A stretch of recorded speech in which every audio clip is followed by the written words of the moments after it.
Hey guys, this is Comic Uno, and today I'm doing a topic video on what I want to see with the Runaways TV show. And this is actually not a recommended video because I ran out of recommended videos. So if you'd like to recommend in the comments below, please let me know in the comments below. And if I answer them, that means in a couple of weeks they'll either be on Comic Uno or Comic Frontline because I double dose my topic videos. Usually, for Comic Frontline, I have them every Sunday or Monday, and for Comic Uno, I have them every Friday with my comic book reviews. But let's start talking about this topic. What do I want to see with the Runaways TV show? And honestly, this past week I've gotten like totally hyped for this show, just because I'm a huge Runaways fan, and you had the issue 1 of Runaways where I was, excited from that. And then after reading that, I, started digging into the TV show even more because I was just like, I can't wait for the show, especially because it's going to be at New York Comic Con. I was doing my prep for New York Comic Con. I got even more excited for it. I literally binged all the Runaways comics again just because I love this story and these characters.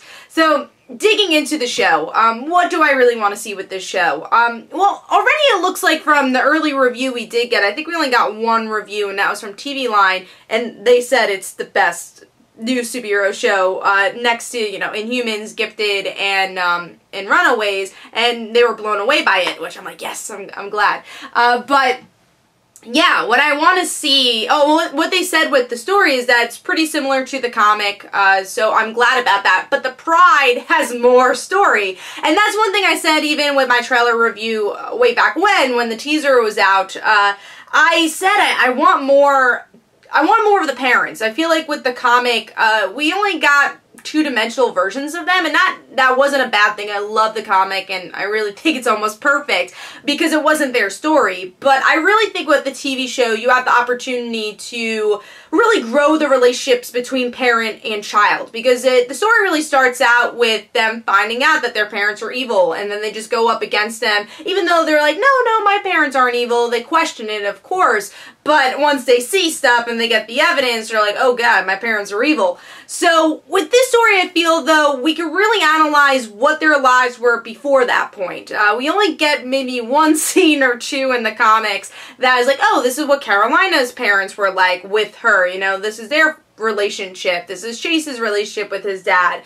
So we get to see it a little. Again, maybe 1 or 2 panels with each character. But we didn't really get to see the extent of their relationship. And I think the show really has a lot of time to do that. Like, let's see this relationship.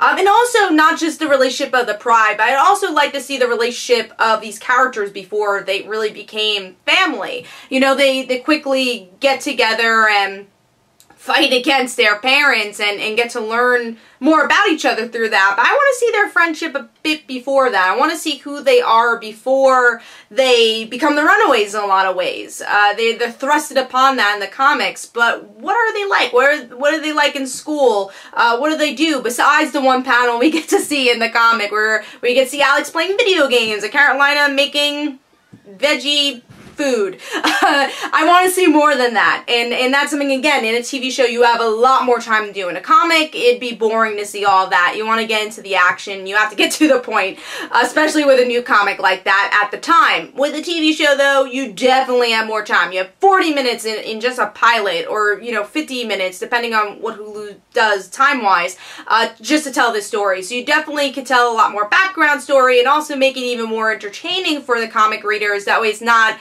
just a straight up adaptations, like, oh, I read this, why do I need to watch it? Like, let's see some differences.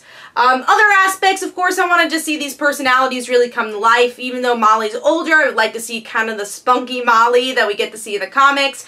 Carolina, which we already see in the character description, I want to see more of her story of her struggling with her sexuality. Throughout the comic, you definitely saw it, but it was more of is in her head. You didn't really get to see it very much of her talking about it very much. You just see her not, being confused and then figuring it out as it goes along. There wasn't a lot of scenes dedicated to it, but I think the show could really dig into the comparison of her figuring out she's an alien and also her sexuality. I think it will be a really interesting story to tell.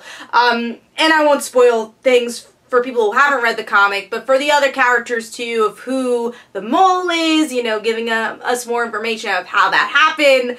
Yeah, there's just so much to dig that I think the TV show, again, just has more time to do than the comic had. So I am stoked for the show. I am so excited. But let me know in the comments below. What would you like to see from this show? This is Comic Uno. I am going to try covering this at New York Comic Con in some shape or form. Hopefully I get to make it to the panel. I think it's a 2-hour panel, so I'm guessing they're going to show us a pilot or have the cast there. I don't know, but really excited that they're bringing the show to New York Comic Con. A lot of Marvel shows are coming to New York Comic Con. Also really excited for The Gifted too. But let me know in the comments below. What do you think? This is Comic Uno. Don't forget to follow me on Twitter. Don't forget to like my Facebook page. Also, description below, there are links to my comic book, Like Father, Like Daughter. And don't forget to like the Facebook page of Like Father, Like Daughter. And I'll see you guys later. Bye.